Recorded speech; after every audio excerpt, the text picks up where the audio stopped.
Hello, Twitch! Artemu the Violet Wizard here, and today we are continuing Pokemon Gold.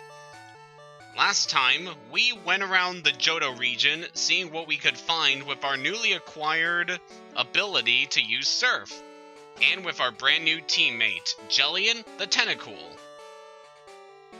And honestly, it was kind of a mediocre stream, I don't know, I didn't really like that session. But today we're finally getting into some good stuff, because we are going to take on the next gym.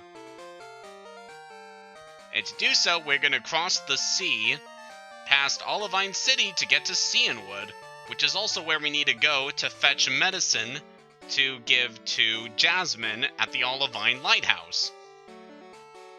So, Cianwood is actually a very important area in the plot. They have a lot of stuff going on. And as we're going to see later on, there's even more important plot stuff that happens there. In fact, Crystal also adds another thing that happens in Cianwood. It's just kind of weird that this island down in the middle of the sea has so much going on. But anyway, out in the sea, we fight swimmer trainers. They are pretty much your standard water-type users. They'll use water Pokemon, mainly those encountered in the sea, with a few exceptions. So obviously you want to have a grass or electric type on your team to deal with these guys.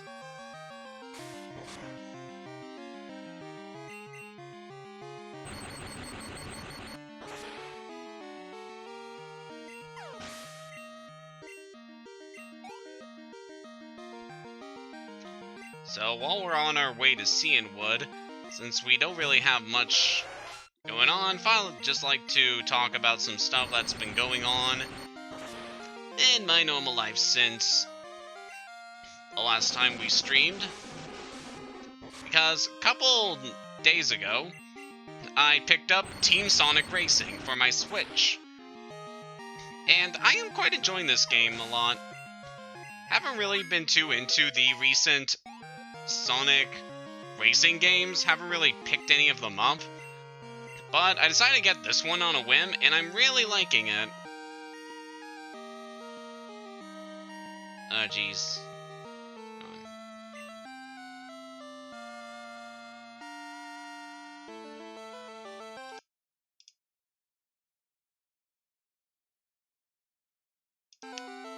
Okay. Looks like the stream's back up. Okay. That's weird. But as I was saying, I picked up Team Sonic Racing, and I am quite enjoying it. I'm not gonna learn Cotton Spore.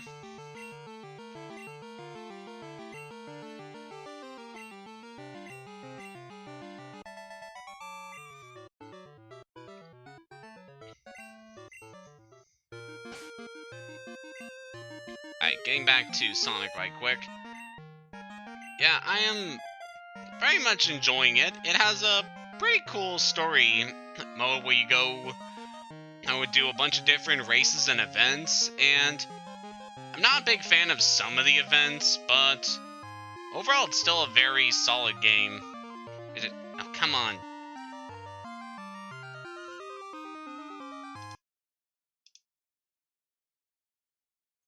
I don't know why I'm having all these issues right now.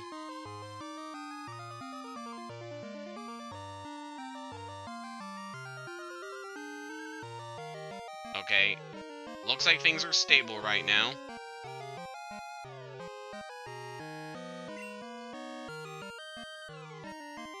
Wait. This is gonna be quite a night. As I was saying, I got Team Sonic Racing, I'm enjoying it. And kind of some specific things about the game I like to say is that the teamwork mechanic is kind of cool. You don't really see too many racing games that focus on teamwork between different and racers, and I think that's really cool, being able to interact with the other characters in a manner besides just trying to do better than them. And actually cooperating with some of the characters is a really cool mechanic. It's got a pretty decent roster overall. Would have liked a few more team members, but it's a pretty decent roster as it is. I'm actually almost done the main story campaign, so really looking forward to seeing how that whole thing ends.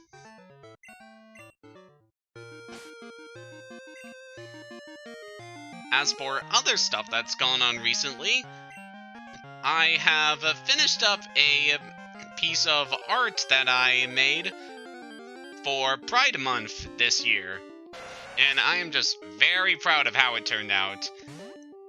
You can find that on my DeviantArt account that you can see in the link in the lower left corner there.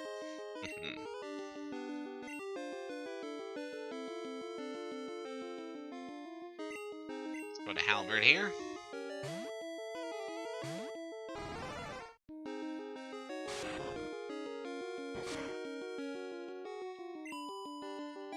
Speaking of art, I decided not to draw any fan art for my Tentacle just yet because I'm gonna wait for her to evolve before I do her team art. Just because I kind of find it redundant to just have just to draw as a Tentacle and to put in the effort of making another drawing of her as a Tentacruel. Kind of want to save until she's actually evolved, and then I'll draw her art. Which I know kind of seems... It does seem kind of lazy of me, but I don't really care.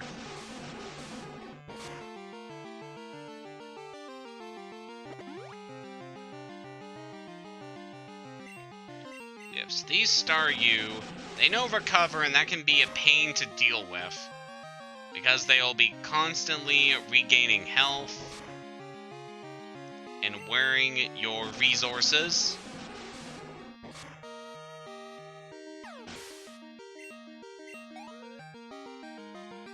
So I am not liking how unstable things are right now. Ugh. Let's leave Jellian in here for the experience, because I'm not that confident in her ability to take on a Shelder. Well, we'll go for a Surf. These things don't have very high special defense.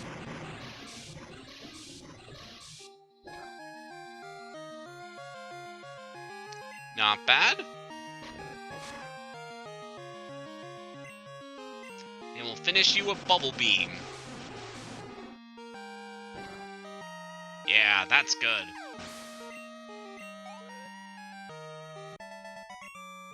Yeah, definitely one of my goals in this stream is to try and get the last of my Pokemon evolved. We still need to evolve Jellian, Kale, and Jean.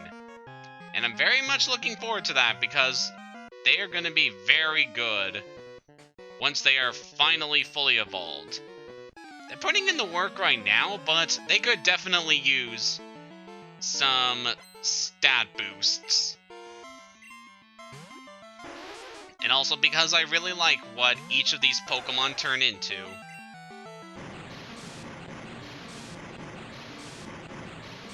I'm still very satisfied with the team that I've built in this game. It's a very balanced one. We cover a lot of different types. We've still got some improving and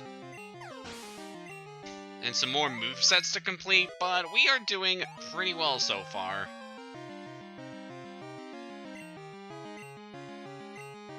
And we're already halfway done with the Johto region, which is be very nice because, spoiler warning, we still have another area to explore after the main story.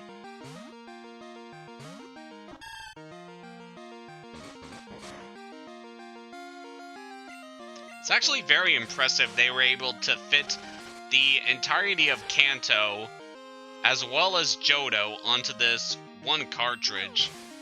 It's very, very impressive. I mean, there's still a lot of rough patches in the game, but it's still awesome they were able to accomplish this.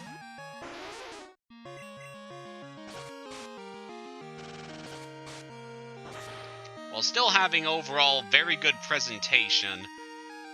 I like the character sprites. I love how detailed and colorful the world is. Definitely makes the use out of the Game Boy Color features. I just remember playing these as a kid and just being very happy to be able to play just basically a better Pokemon game than the original Red.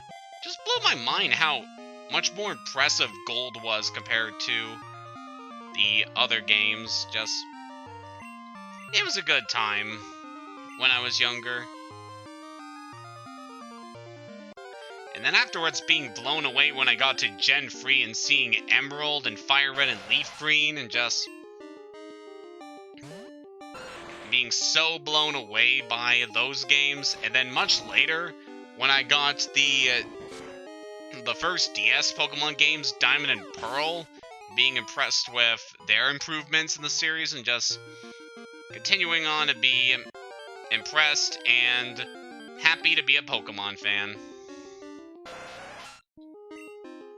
Because every game just adds so many more improvements, and it helps to make the experience overall just better with each new game.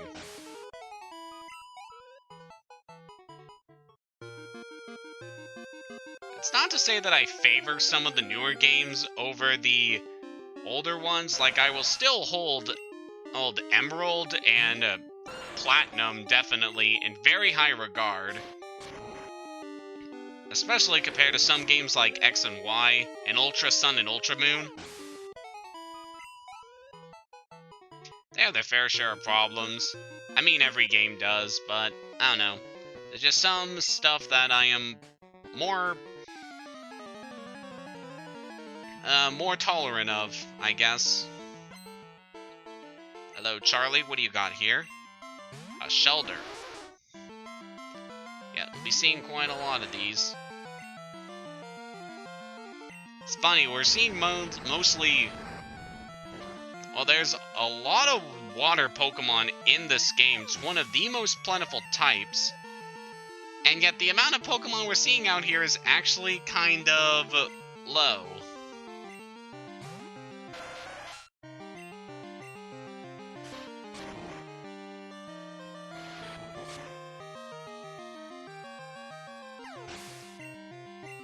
That's another kind of issue with the older games. You start seeing a lot of Pokemon just in higher frequency. Because of how small overall the Pokédex is. It's not a problem nowadays.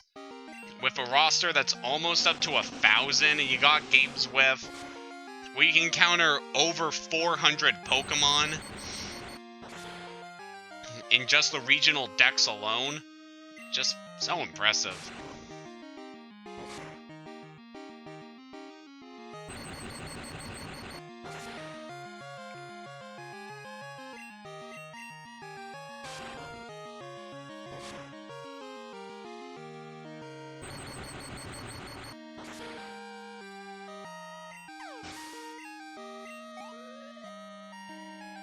Yeah, just kind of thinking about other stuff that's been going on. I guess I haven't been...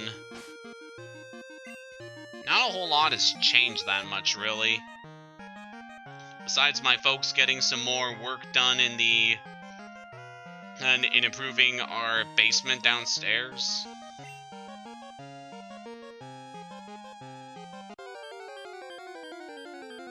I've been trying to watch a bit more Netflix lately. I've been catching up a lot more on Tuca and Birdie, and just... Man, the more I watch that show, the more it really starts to improve.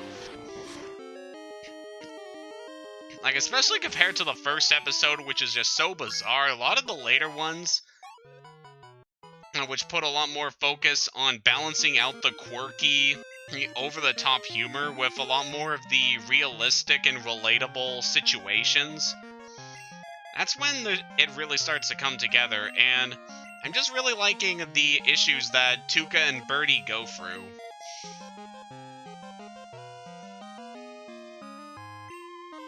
As zany as these characters are, they're written in a very realistic way, which is very impressive.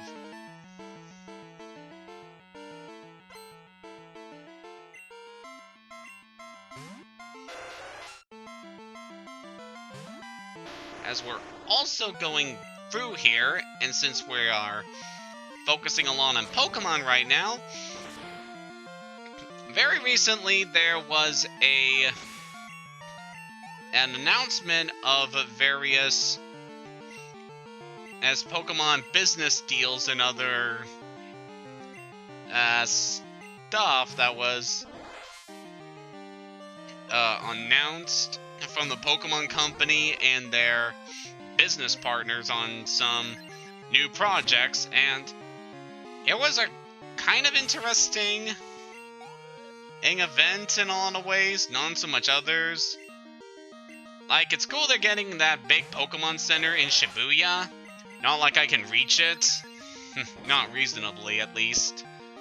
And I don't really much care for China getting Pokemon Quest. I didn't even really like that game. A lot of the other stuff was very interesting. Like, Pokemon Masters looks like it'd be a really fun mobile game. Like, getting to fight alongside all these classic Pokemon characters.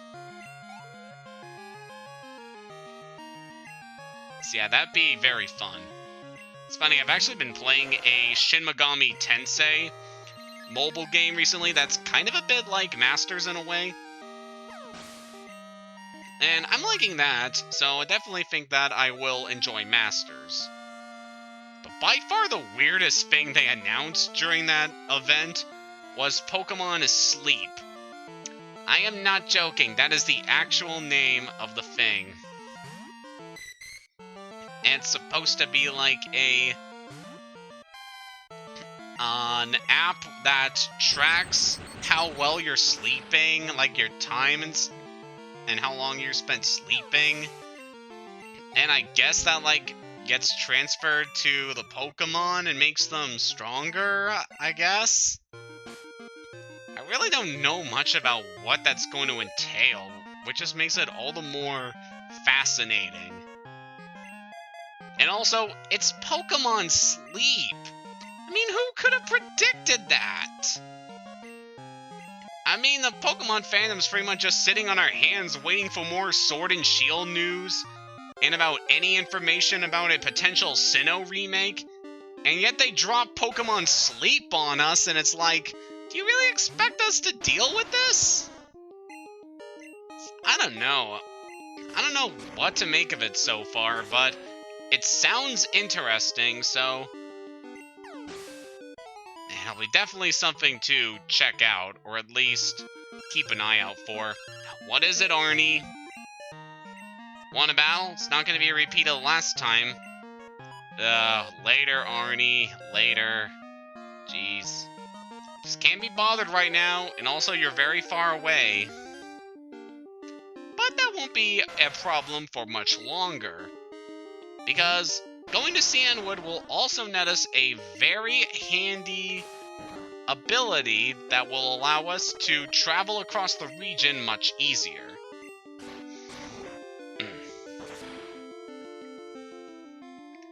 And going back to the Pokemon thing, they also revealed about their new feature called Pokemon Home, which will pretty much be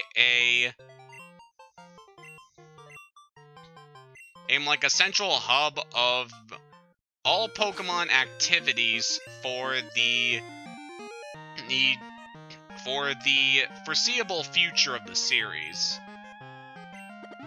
Like, you're able to transfer Pokemon from the 3DS Pokemon games, which means that you can get all the Pokemon from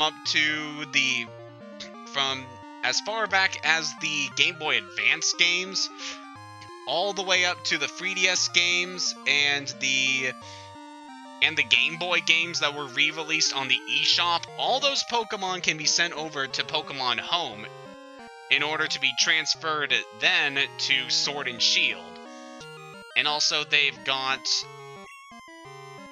connectivity with Pokemon Go and Let's Go Pikachu and Eevee. So that's really cool that they're setting up this service for us to be able to save and share our Pokemon this one feature.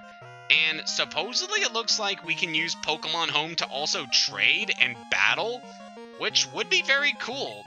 It'd be very nice to see how they handle the multiplayer aspect of this feature for future Pokemon games. Because not gonna lie, the multiplayer has kind of sucked in a lot of the more recent games. Like, I didn't really much care for the Festival Plaza in the 7th Gen games, and the less said about Let's Go Pikachu and Eevee's multiplayer, the better. But I am very optimistic about Home. It looks like it'll be very cool.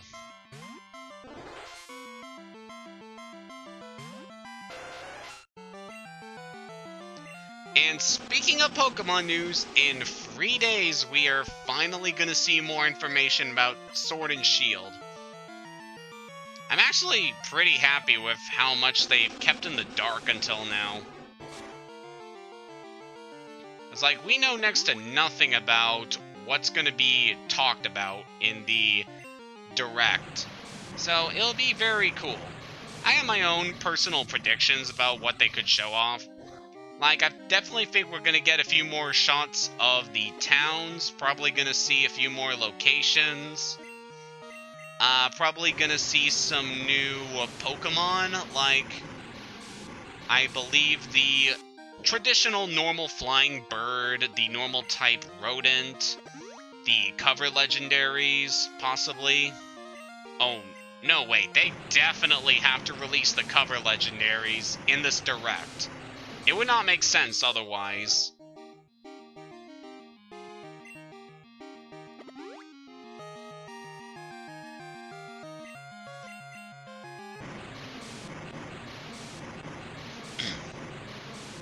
I'm just glad that they released the information about the starter Pokemon during the initial trailer for Sword and Shield, because if they just dropped the title without showing the starters or the cover legendaries or any of that, like they did with Sun and Moon, I can tell the fan base would just riot over that, because nobody liked that about the initial Sun and Moon reveal. Meanwhile, the Sword and Shield reveal told us so much information about what these games are going to be like, from the visuals, and the character designs and the new region and the starter Pokemon. Just really gets me hyped up for what could potentially be the next great set of Pokemon games. So I'm very excited for what's to come. Also, I could potentially see them in the Direct revealing what the deal is with the gyms, because there have been a lot of rumors about them changing up the gym formula a bit in this next game.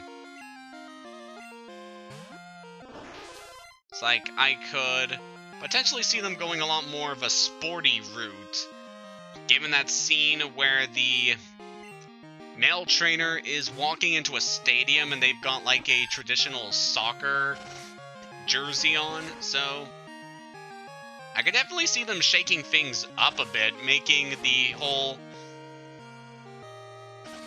whole gym format a lot more of a spectacle in this region, because it seems like a lot of people are going to be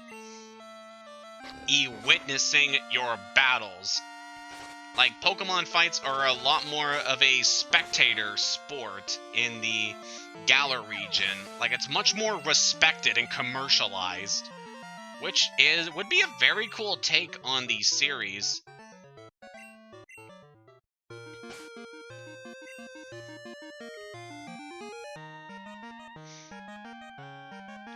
previous games, you got the Pokemon League being a traditional thing that all children do eventually. In Sun and Moon, the trials are a rite of passage for the Alola region's children to go through to earn the respect of their community and also the Pokemon that rule over the islands. And seeing Galar potentially take a lot more sporty, a more commercialized take on the Pokemon battling system would be just a very cool thing. Be also interesting seeing what the villains would try to do. Like, would they try to be against and rebel against how commercialized Pokemon battling is? Like, we're gonna see a more nuanced team that's not out to take over the world, but try to impose their own policies in the region because they don't like the way things are. That would be very neat.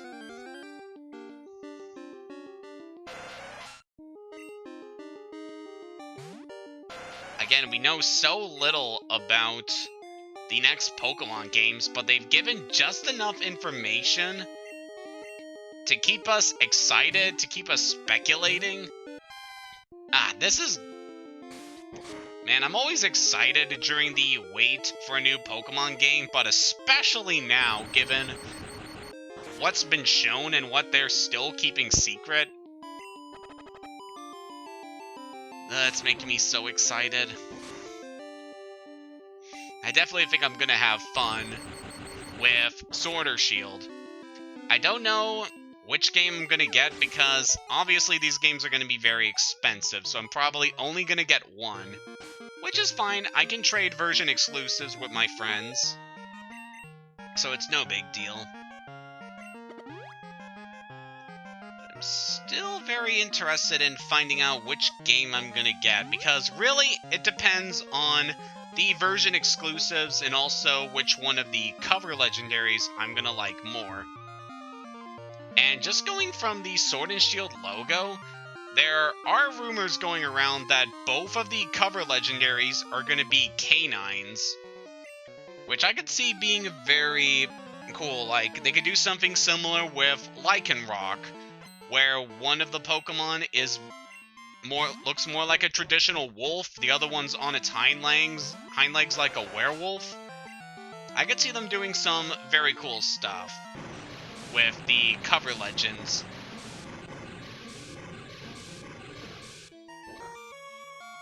Like, the one representing Sword is a biped that can, like, fuse its claws together into a sword.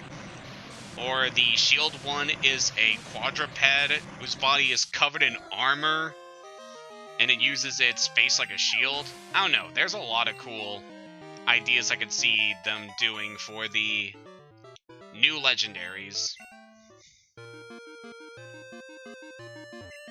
And again, I'm just very fascinated on what the deal's gonna be with Galar. Oh, so this is cool. So this is Mantine, one of the few water flying type Pokemon. It's actually a very rare encounter that is also gold exclusive. You cannot find these things in silver. Mantine is actually a pretty good Pokemon. It's got all around good stats, especially in special defense, which is massive. See, even with a 4x weakness, it managed to survive Gene's Thundershock. It really goes to show how bulky Mantine is. It can be a very solid attacker and a very solid tank.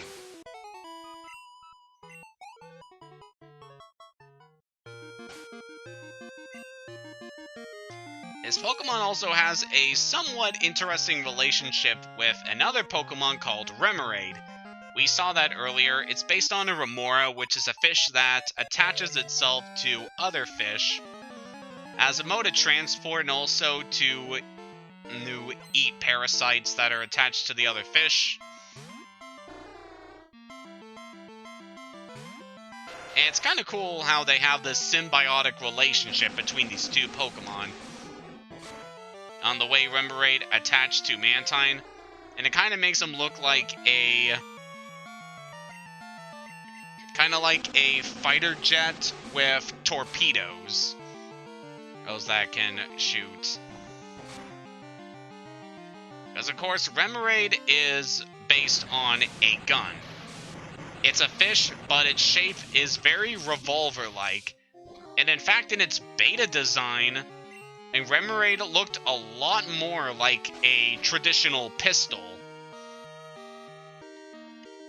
which I think was really cool. And of course, it evolves into Octillery, which is an octopus, but it's also based on an artillery cannon. And in Octillery's original design, it looked a lot more armored, like an actual old piece of military equipment. So, just really cool to think about the different ways that Pokemon get designed as they go into these games.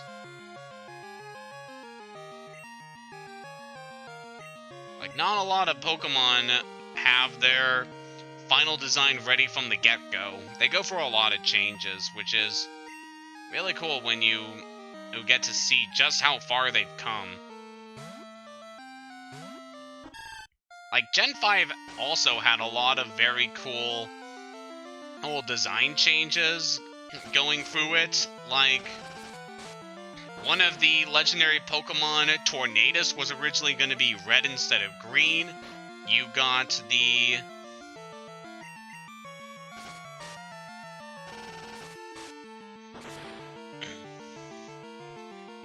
the fighting Pokemon Mienfoo and Mienshao, which were put in because they didn't think they had enough fighting Pokemon in the game, and also because they wanted to design fighting Pokemon that were not humans, or human-looking. So they went with 2 Weasels, which is really cool, and also, the changes made into the Dino line during development, how originally they were based on artillery and tanks, kind of like Octillery, but over time they changed a lot more until they look like traditional dragons. Just a lot of cool information about the beta Pokemon designs. It's a very interesting look into what goes into designing these creatures and what kind of goes through the heads of the developers as they're making these games.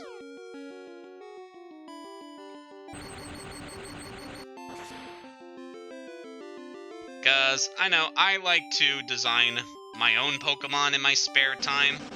In fact, I've got a couple designs uploaded to my DeviantArt, and I've also definitely changed a lot of my designs as the years gone by, and tweaked some of the concepts and whatnot. Ooh, Gene, you're not looking too hot there. Let's use a fresh water. Man, at this point, I need to stock up on lemonade. So I'll have to head back to Goldenrod sometime in the future.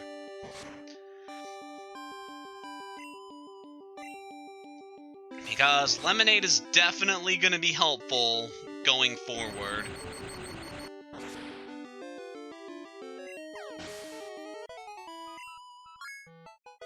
Alright, that gets Jellian and Gene a level up. Very nice.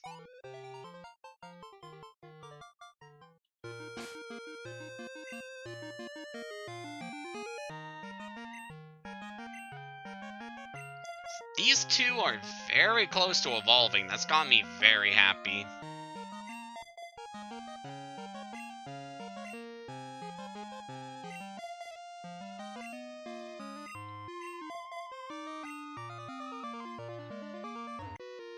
Hello there.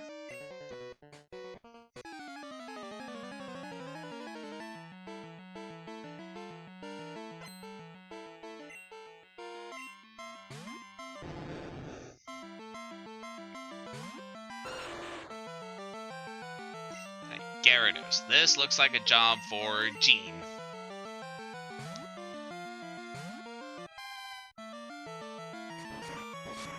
So I forget if this is the first time we've encountered a Gyarados in this game, but Gyarados is the final form of Magikarp. Yeah, I know, right? It's a water flying type Pokemon. It's got incredible stats. Like, this is one of the best attackers in the game, and one of the best water Pokemon you can find.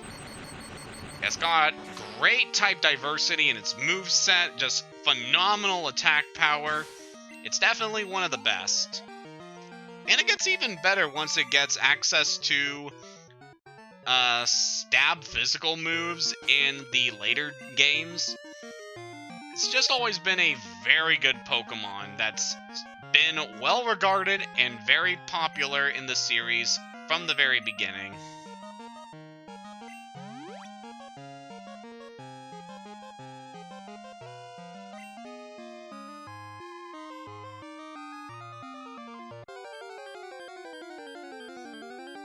Since we are here, I also wanted to kind of mention and talk about the area that we are in the game, because we are in an area called the Whirl Islands. This is a part of the game that normally cannot be fully explored, at least until we acquire some specific moves and items. But it is a pretty interesting area in terms of the series lore. Oh, another Mantine. That will give some good experience for Jean.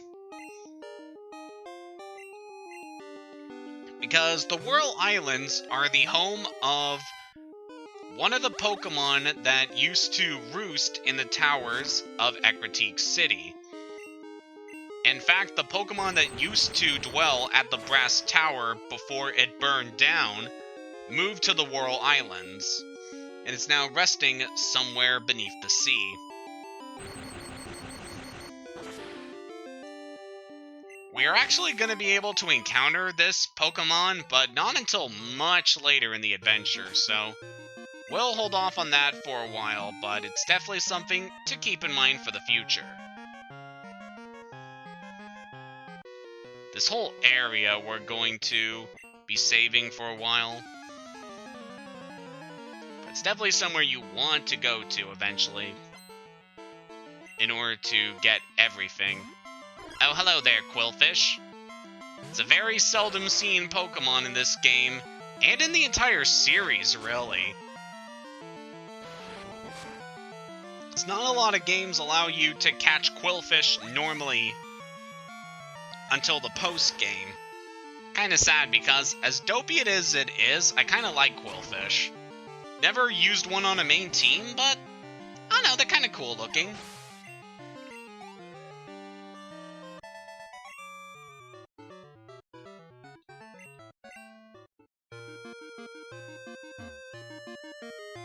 And what do you have?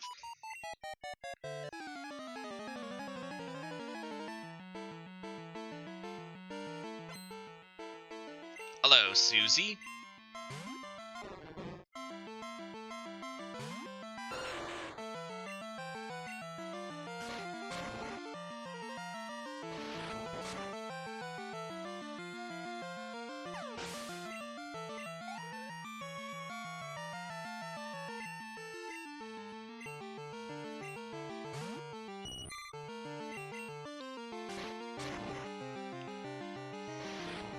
Kind of going back into stuff that I've been watching lately. I've actually been watching a few Sesame Street clips on YouTube. It was a show that was very important to me when I was really young, and the fact that it's still going and that it's still impacting a lot of people's lives is very impressive. And a lot of the clips that I've seen online are just very good. Like, there's one where Ian McKellen is with Cookie Monster, and that bit is so good. Like, they even sneak in some references to X-Men and Lord of the Rings. It's just really good.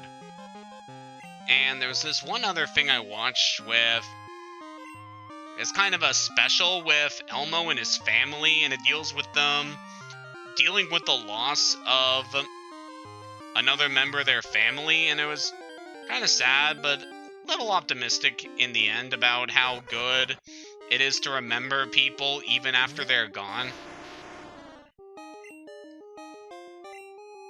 And something that I really respect about Sesame Street is that they handle issues like these in a very mature manner that is easy for people to understand, both kids and adults. I have a lot of respect for the people that work on that show, even after all these years. And hey, if I have kids someday, I'll be very happy to get to watch it with them.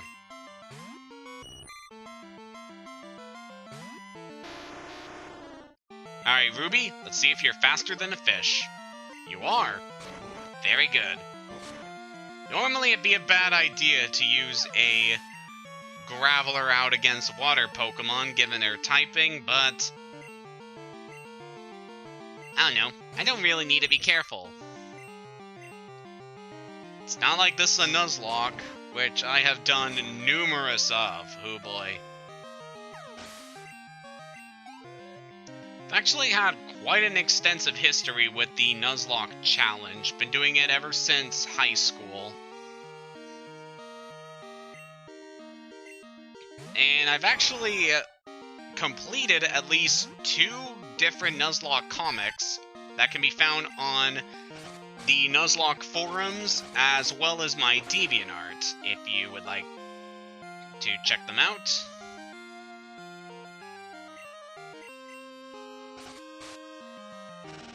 They're both pretty good. I definitely say that my Emerald comic, Earth and Water, is the better of the two.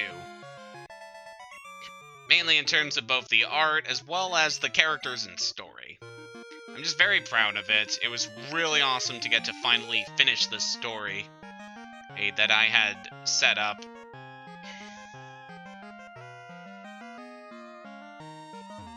For that, we are almost done with this area. Just want to do a quick sweep around the islands once more, and then we should be good to go to Cianwood. Hello, Tentacruel. Wow, Ruby is faster than a Tentacruel. That is shocking.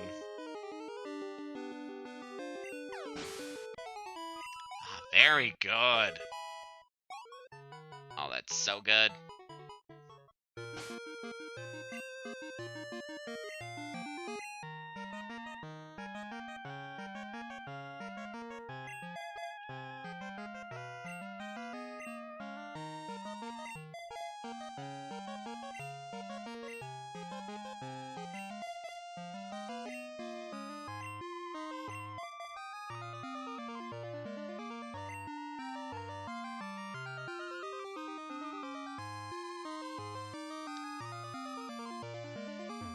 We already fought you.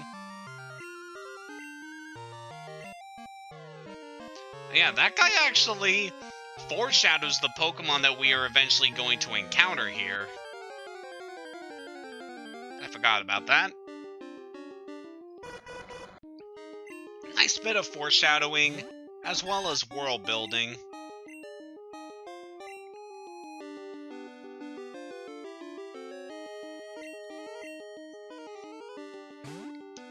This will be a good chance to get more experience. Because Jean is so close to evolving. If we can get her evolved before the gym leader, that would be really good. I would really, really love that.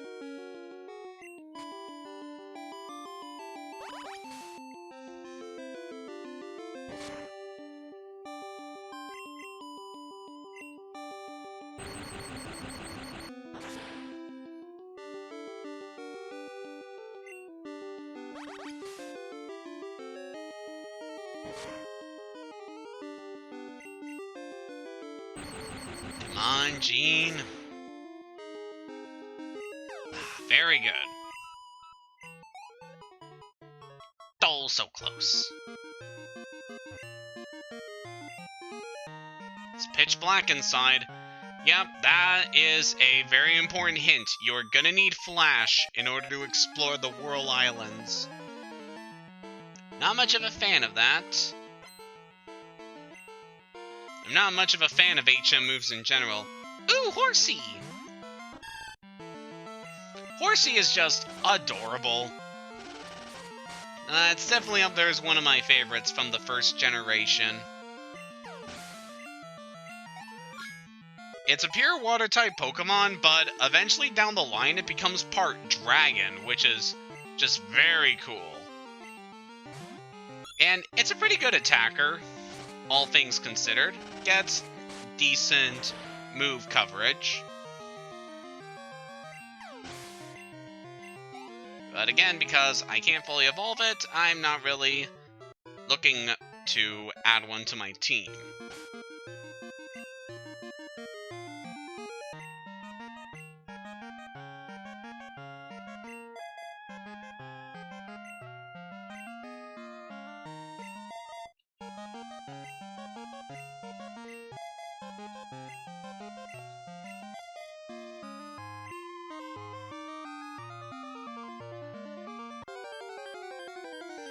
With that, we should be done with all the trainers around the Whirl Islands.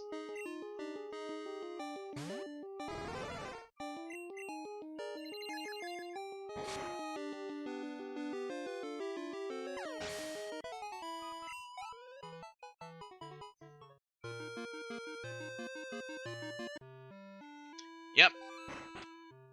So we finally arrived in Cianwood City. And we got quite a lot of stuff to do here. Despite how small this area is, there is a lot to do. Did you meet the Pokemaniac? He's always bragging about his rare Pokemon. The Pokemon gym trainers here are macho bullies. If I stick around, they might come after me. Here's some advice. The gym leader used the fighting type, so you should confound him with psychic Pokemon. Wipe out his Pokemon before they can use their physical strength. So yeah, now we know what type of Pokemon to expect here. Hello there. Your Pokemon appear to be fine. Is something worrying you? The lighthouse Pokemon's in trouble? I got it. This ought to do the trick. And with that, we received the secret potion. This is the item we need to get for Jasmine. And we will bring it to her very soon. You crossed the sea to get here. That must have been hard. It'd be much easier if your Pokemon knew how to fly. But you can't use fly without this city's gym badge. If you beat the gym leader here, come see me. I'll have a nice gift for you. Alright, so we got some more incentive to beat the gym. Chuck the gym leader spars with his fighting Pokemon. Ooh, sounds awesome. I'm in shock. A guy about your age with piercing eyes and long hair came in. He scared me into giving him my prized Pokemon. I still have one left, but what if he comes back? You look strong. Could you look after my Pokemon for a while? What do you want, Derek? Oh, so it's a good thing I registered Derek, because he actually informs you of when Tauros are swarming. Tauros are actually very good to get. They are normal type Pokemon, and they're just very good attackers. They have very high attack, and great overall stats. I can definitely see adding them to your team if you want. But that kid in there who offered to give us one of his Pokemon, he already had one of his Pokemon taken away by someone with a fierce look and long hair. Sound like anyone we know? Yeah. Do you remember the 4 islands along the way? I heard a mythical sea creature is hiding in them. I heard that you can only see it if you have a silver wing. Must have the same scent as the creature. The whirlpools around the islands must be caused by the sea creature. Yeah, probably.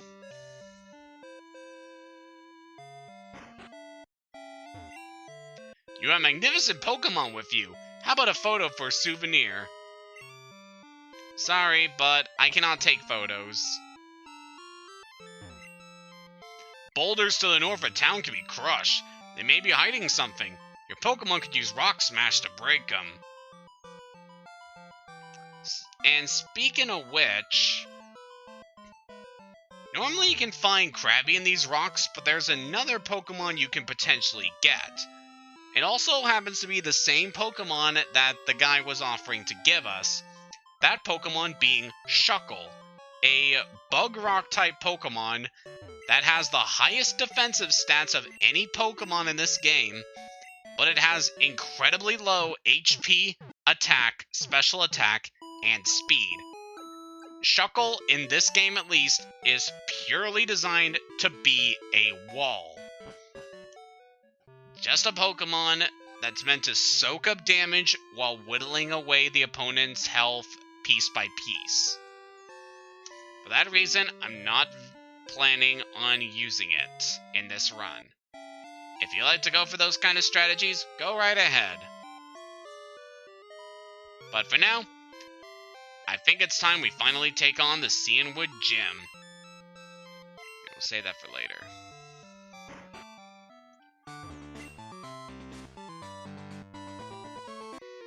As was stated before, the Cianwood Gym is home of fighting-type trainers. Specifically, we're fighting the Black Belts, the trainers that specialize entirely in fighting Pokemon. Right out of the gate, we're dealing with Hitmonlee. This guy's one of the original fighting Pokemon, and he is very strong. Just all around has very high attack and learns a lot of kicking moves, because he's based specifically on a kickboxer. That's all fine and dandy. This isn't real! We martial artists fear nothing! I highly recommend bringing either a flying or a psychic Pokemon to this gym. They will make things much easier.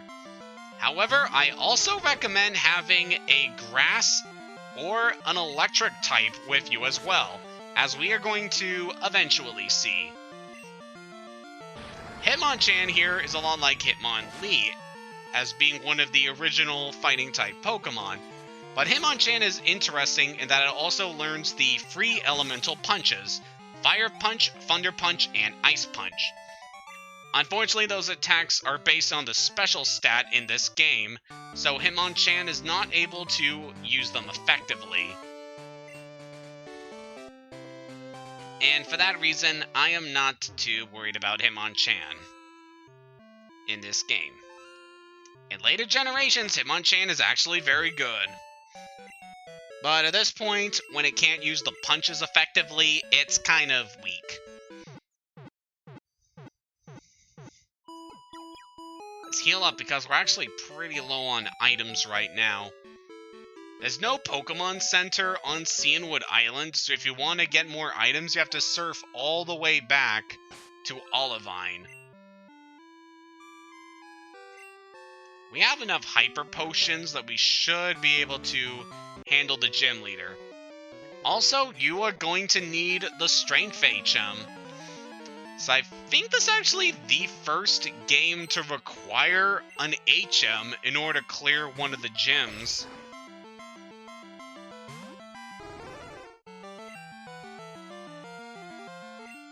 Actually, no, because you need Cut in order to access the Celadon gym in Gen 1, that's right.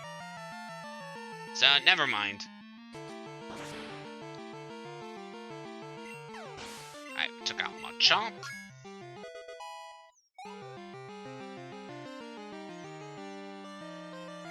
Now it's gonna have Machoke. This is gonna be interesting because I know this thing has a very strong move. And there it is, Rock Slide. That is a pretty strong rock-type attack. And Halberd survived? Man. I guess Fear are a lot more bulky than I give them credit for. that, knob. It's funny, like, in every Pokemon game, there's at least one black belt named Knob. It's kind of fun as a recurring joke in the series. Alright, now we got this guy to deal with. So over here, you want to be very careful with the rocks. Push the ones on the side first, and then you push that one over. No, sir, please don't punch my Pokemon. That would be physical abuse, and I'd have to report you. Lung? That's a great name, buddy.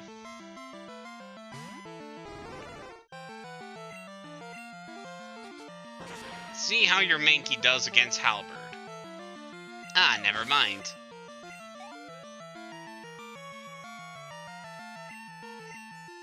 And he's got Primeape, one of the fastest fighting-type Pokemon in the series.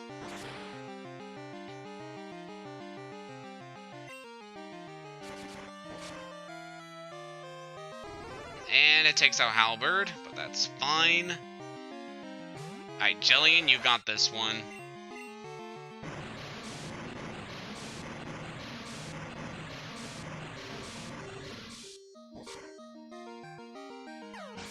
Very good. Good work, Jillian. You should be able to take out this Mankey.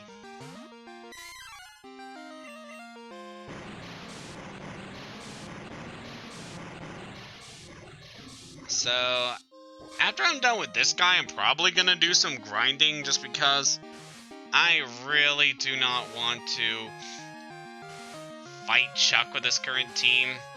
I mean, I think I would do well here, but I don't know, Chuck can be kind of tough. He's got some very strong Pokemon.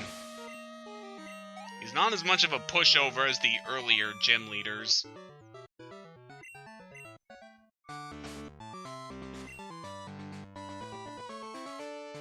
Specifically, I want to train up Jean. May sound weird, considering that she's not super effective against fighting, but trust me, she is going to be impeccable in this fight. Luckily, we have an area full of strong Pokemon just to the east of us. They'll be good for training her.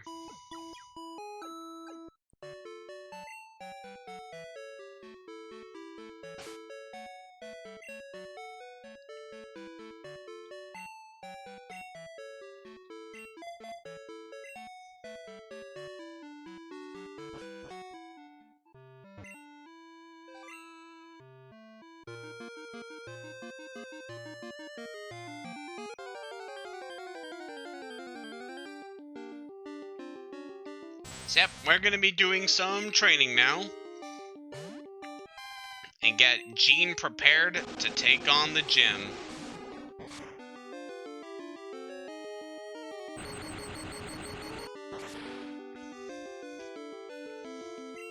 Man, we're almost up to an hour now.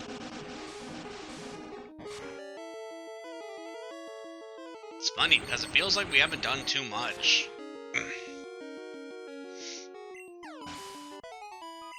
Alright, that should get G to 29. One more level to go.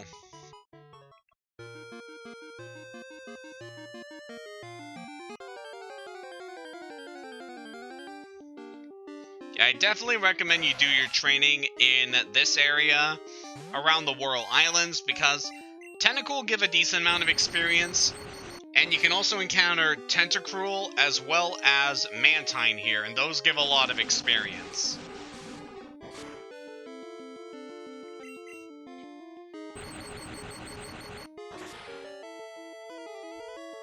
Sadly, it's not the best area for training Grass-type Pokemon, because then you're dealing with Tentacool and their poison attacks.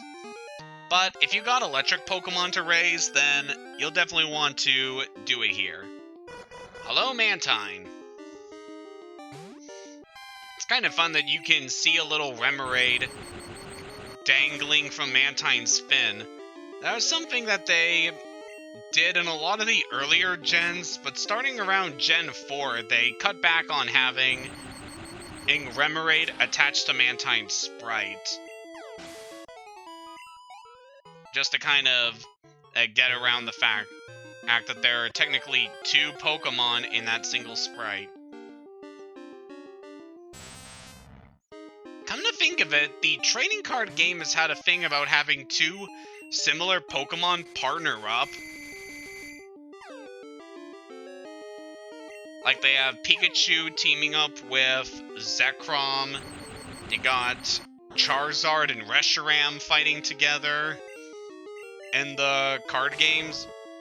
But I don't think they have one for Mantine and Remoraid, when it seems perfect to have those 2 partnered up. I don't know, just kind of my ramblings. I need something to talk about while we train. It's not going to be much longer. Again, because the Pokemon here give a lot of experience, especially if you can encounter the Tentacruel.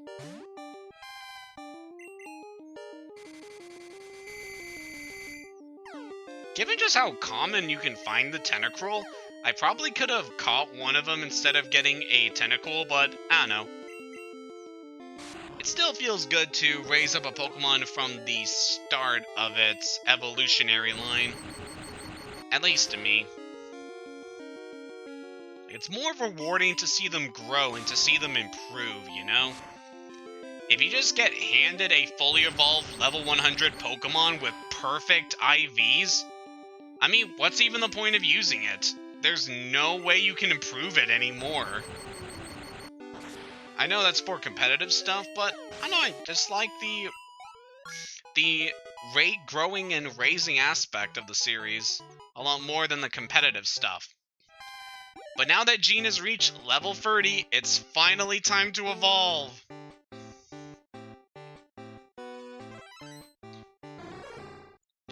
Jean has shed her wool and become a glowing yellow giraffe sheep. And she's also learning Thunder Punch. All around, just a very good electric attack. I am going to forget Thunder Shock for that.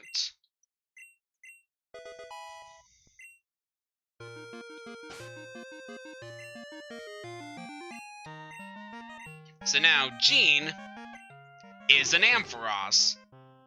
Ampharos also happens to be one of my favorite Pokemon. I love this thing. I adore Ampharos.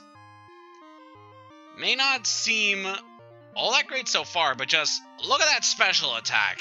81. Let's compare that to what we got with other Pokemon. Jellian's in the 30s in terms of attack. Pompeii is 69 attack. Nice. Ruby's got 62. Kale's in the 40s. Halberd has 65 attack. Like, no question. Jean is now the strongest member of the team. And she's also got just very solid defenses. Has a decent attack and a massive HP total. She is awesome.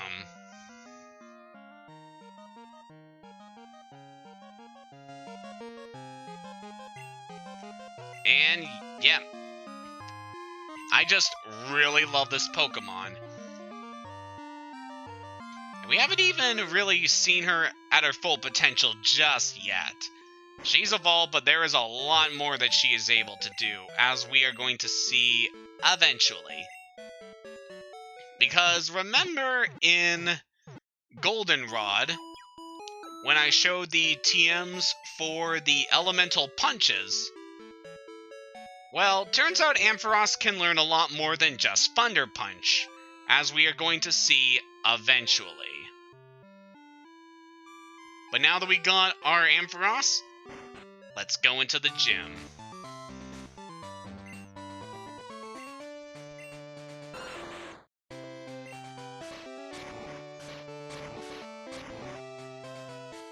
Hello there, sir.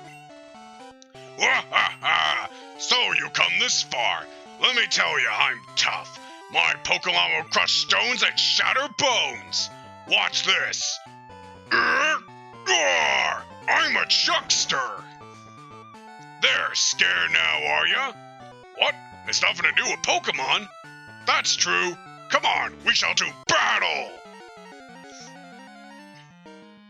I don't know, I really like this guy. He's just so boisterous, the way he just destroys that rock just to demonstrate his power, only for it to have nothing to do with Pokemon. But this is Chuck, the leader of the Cianwood Gym and the fighting-type master of the Johto region. He's leading off with Primeape. We've already seen kind of what this Pokemon's able to do. It's very fast and very strong. Enough so that I actually used it for a time in my Leaf Green playthrough. And Kung Pao was just all around a good team member. But Halbert is able to take it down. Yeah!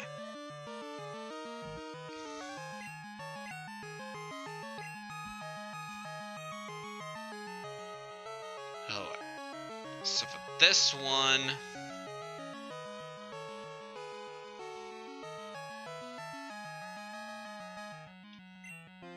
Forgive me for just a second, but I'm gonna go to Kale. Because Chuck's ace is Poliwrath. This is a water fighting type Pokemon in the final form of Poliwag. Should you evolve it using a water stone.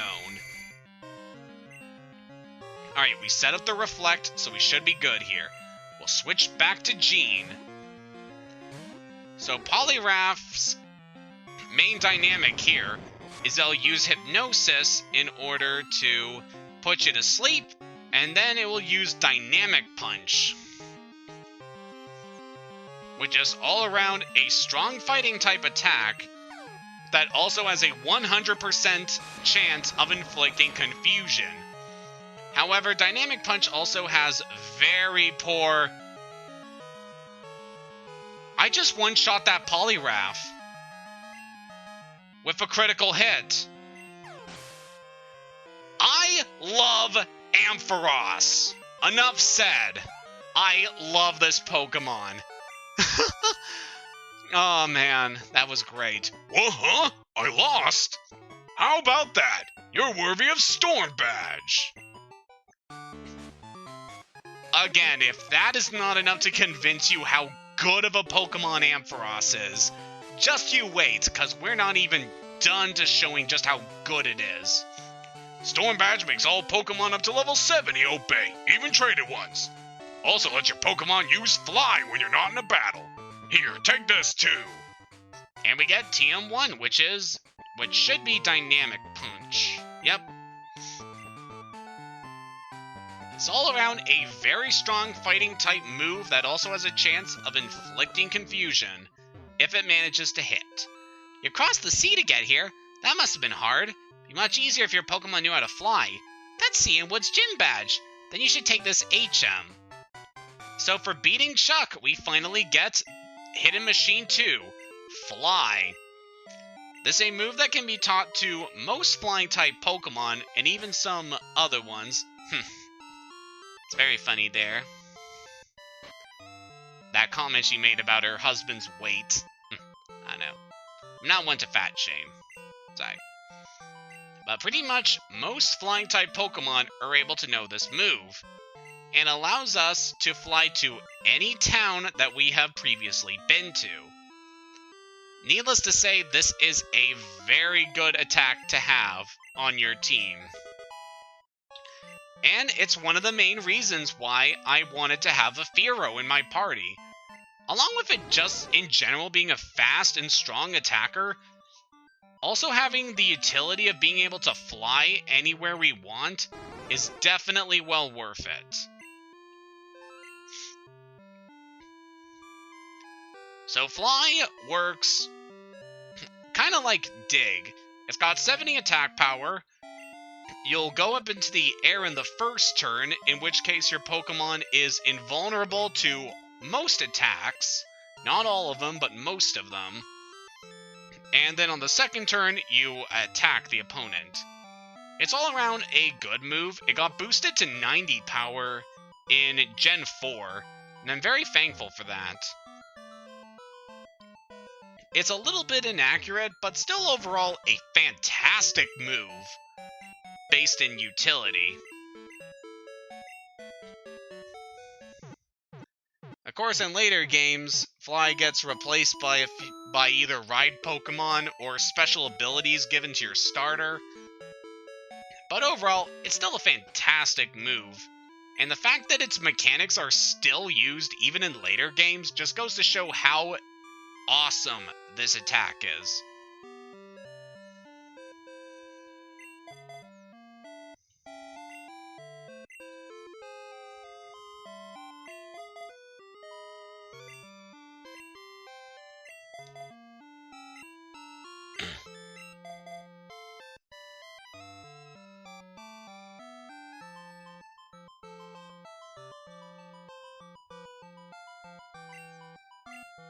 In fact, now that we're able to fly, why don't we test this out and go all the way back to Olivine City?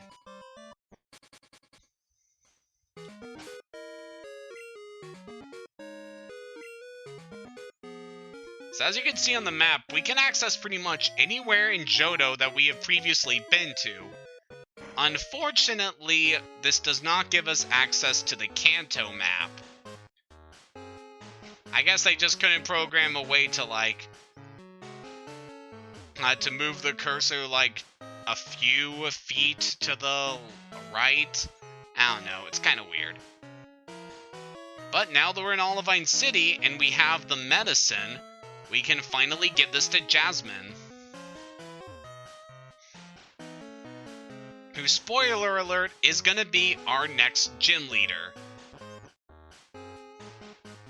And also, spoiler alert, we are going to fight her immediately after Chuck.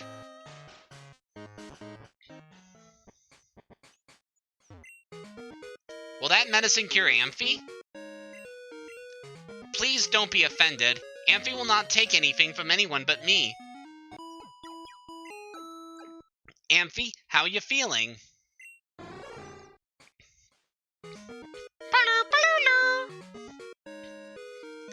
Oh, I'm so relieved. This is just so wonderful. Thank you so very, very much. I will return to the gym. And with that, Jasmine is finally going back to the gym. Now that Amphy's all healed up. Ow, my eyes. So now that Amphy's been restored to health, the lighthouse can now function as it normally would. Ah man, this lighthouse is so much easier to navigate in Heart Gold and Soul Silver because of the elevator that becomes available as soon as you reach Jasmine. And you just take it straight to the top without having to go through the other floors when you come back. Before we go face Jasmine, let's go buy a few more items.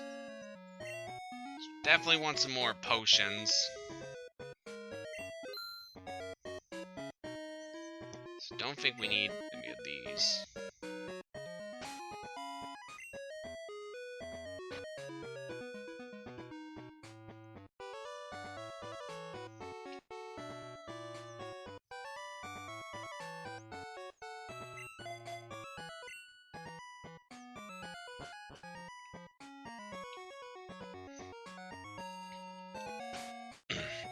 Hang on.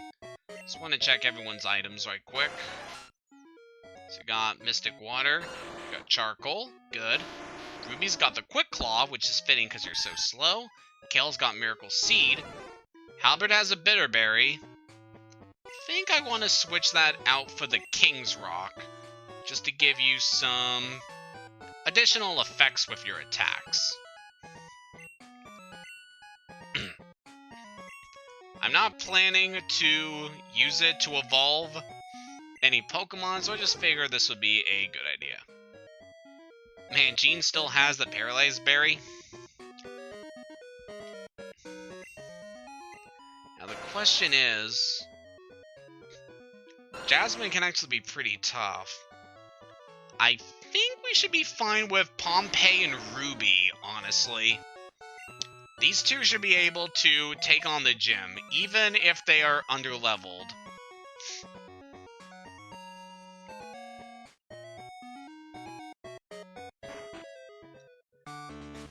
normally I would recommend you do training before you go to this gym.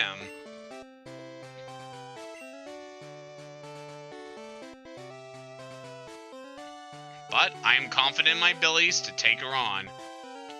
So Jasmine is unique in that she is the first user of the Steel type in the series. The Steel type being introduced in Generation 2, and just being overall a very good defensive typing. Helping a lot of Pokemon that would normally be frail to a lot of attacks, and making them so much more defensive, being able to resist a lot of different types, have an immunity to poison, and just being overall a very solid type of Pokemon. Pardon the pun. But anyway, it's time to fight her. Thank you for your help with the lighthouse, but this is different. Please, allow me to introduce myself. I'm Jasmine, a gym leader. I use the Steel type. Do you know about the Steel type? It's a type that was only recently discovered. May I begin? She's soft of heart, but hard as steel. It's Jasmine. She's starting out with Magnemite, an electric Steel type. Highly recommend you use a ground type here. They can easily handle Magnemite's typing. Ooh, even got a crit there. Good work, Ruby. Next up is her ace already. Alright, Pompey, I'm counting on you. This is Steelix, a Steel ground type and the evolution of Onix. Steelix is a beast. It's got immense physical defense and very high physical attack. The trade-off is that it has a very low special defense. Oh, you poor baby. Steelix is actually very challenging here because it's level 35, being one of the strongest Pokemon you can encounter at this point in the game. But if you're able to exploit its weaknesses, the Steelix could actually go down very easily. I highly recommend using either a fire or a water type Pokemon here, because they're good at exploiting Steelix's weaknesses while also getting past its physical defense. And with that, we've taken out Steelix. Great work, Pompey. You can handle this next one. Her third Pokemon is another Magnemite, and it will go down just as easily as the last one.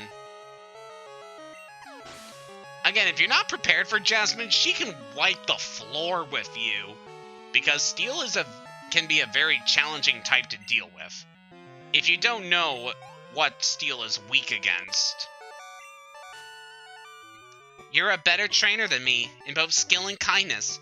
In accordance with League rules, I confer upon you this badge.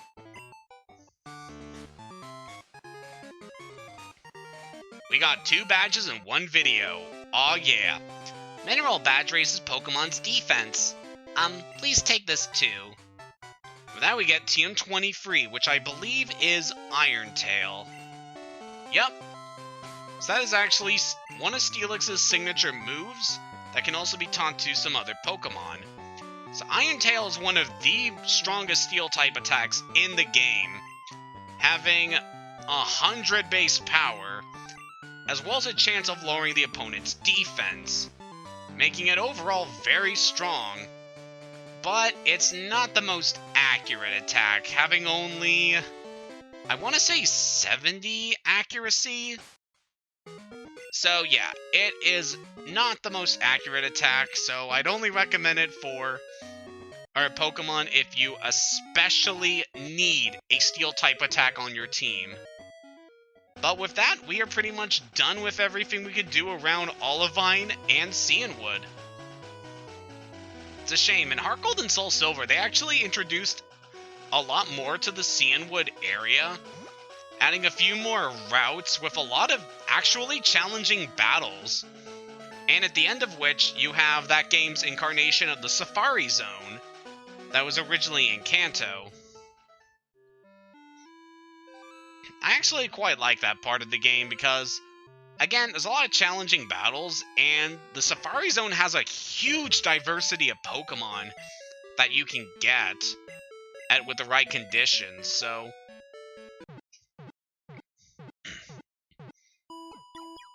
definitely feel like that would be a good way to get some very rare Pokemon.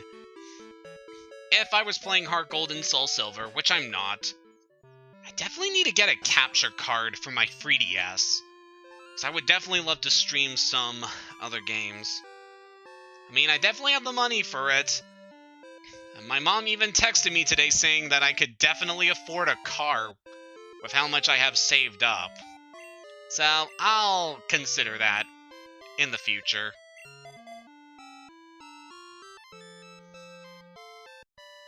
I don't know, I think with the 3DS pretty much being no longer supported by Nintendo that it's going to... The prices for a 3DS capture card are probably going to go up substantially. But I'll still see if I can get one. But with that said, we got about 40 minutes left, and we've taken on pretty much everything we can do in the western side of the Johto region. But there's still a whole lot more of this whole new world to explore. So we're going to the east side. Mount Mortar is like a maze. Be careful, don't get lost in there. And right away, going to the east, we are treated with this fantastic music. I love this theme so much.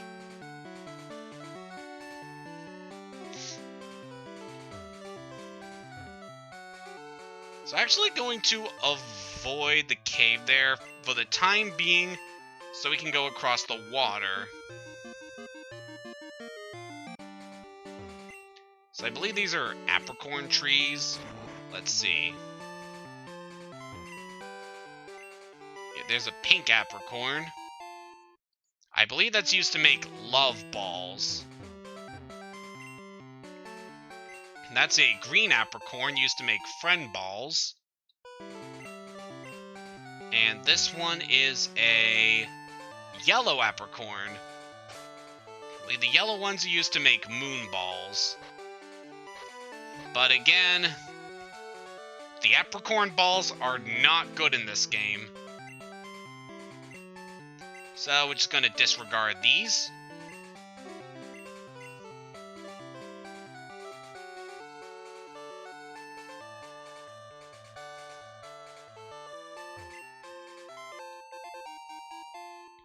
And we'll keep moving.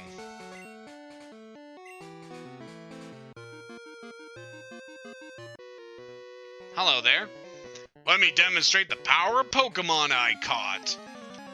Now, this trainer, I highly recommend registering into your phone. Well, I believe this is him. It's the guy with the quillfish, so I think it's him. If you're playing Crystal, I definitely recommend registering him into your phone.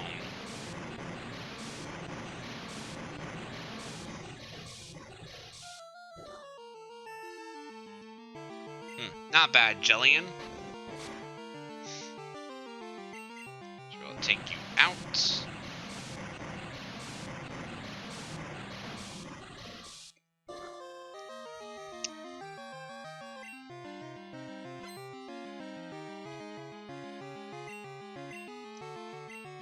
I do not want to imagine how a pufferfish uses Harden.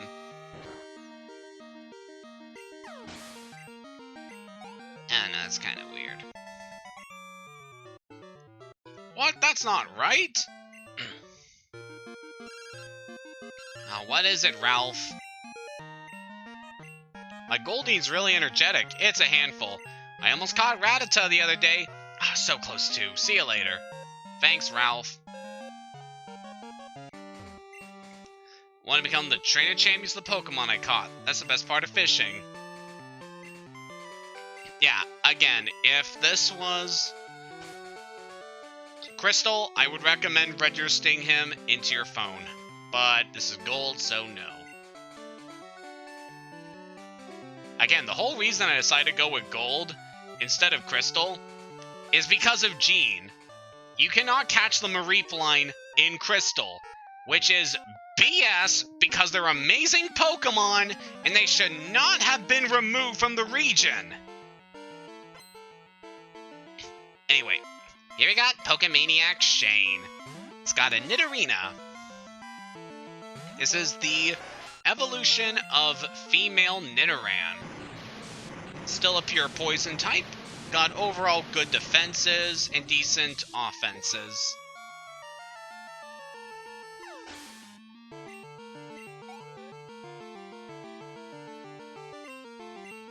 And Nidorino.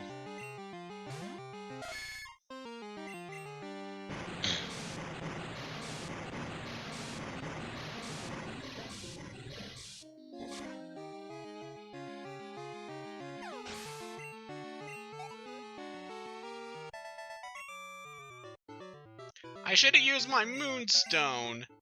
Yes, you should have. You're working on a Pokedex? Wow, you must know some pretty rare Pokemon. May I please see it? Please? No. Come on, I want to see if you got Gardevoir registered in your Pokedex. Man, that went to a creepy place. Hello there, Benjamin. Ah, you got Diglett. Cute.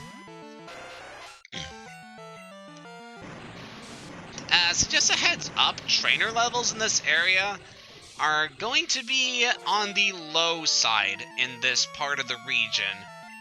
Since this is technically an area you could explore as soon as you got to Cianwood City. Like, you can disregard the gym and go straight to this area.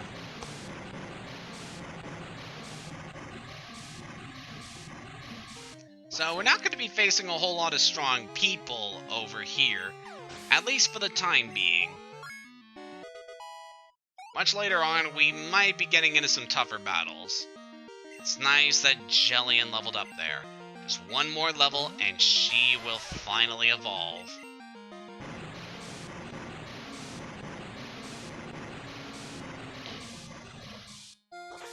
Let's take this Geodude down.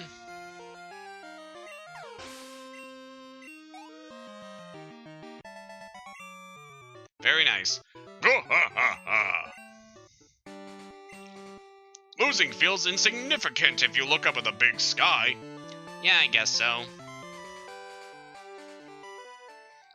So now we finally arrived in Mahogany Town. Are you off to see the Gyarados rampage at the lake?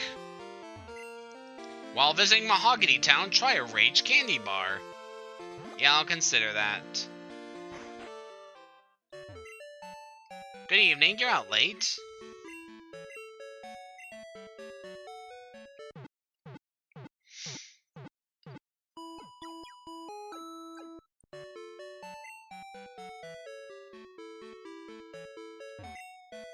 Pokemon do become stronger when they evolve, but they also learn moves more slowly. I stop my Pokemon from evolving too early. I make them learn certain moves before I let them evolve. That's fun. What's this? Team Rocket's come back. I saw some men in black at Lake of Rage. Fascinating. Hello there. Since you came this far, take the time to do some sightseeing. Should head north and check out Lake of Rage right now. So this guy's blocking off the Mahogany Gym for now. We'll want to come back to that later. Hello there. Heh, the experiment worked like a charm. Magikarp are just worthless, but Gyarados are big money makers. Welcome. How may I help you? So these guys are selling Slowpoke Tail. Remember who else was involved with Slowpoke Tail?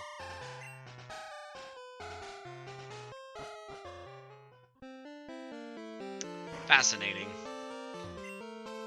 I heard that a red Gyarados appeared at the lake. That's odd since even ordinary Gyarados are rare in that lake.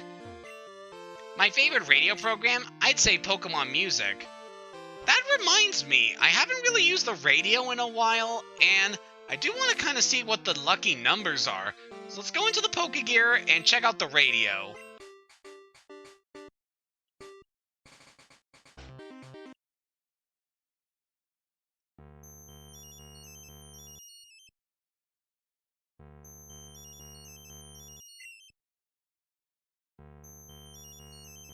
Well, that's ominous. Hi, Sunny Boy. So you're new in Mahogany Town. Since you're new, you should try a Yummy Rage Candy Bar. Right now, it can be yours for just 300. Want one? Yeah, sure. Hi, Sunny Boy. See you're new in Mahogany Town. You're new. I already bought one. No thank you. So the Rage Candy Bar we got from this guy is a specialty item that can only be found in Mahogany Town. It's pretty much just another potion. But I do recommend keeping hold of at least one.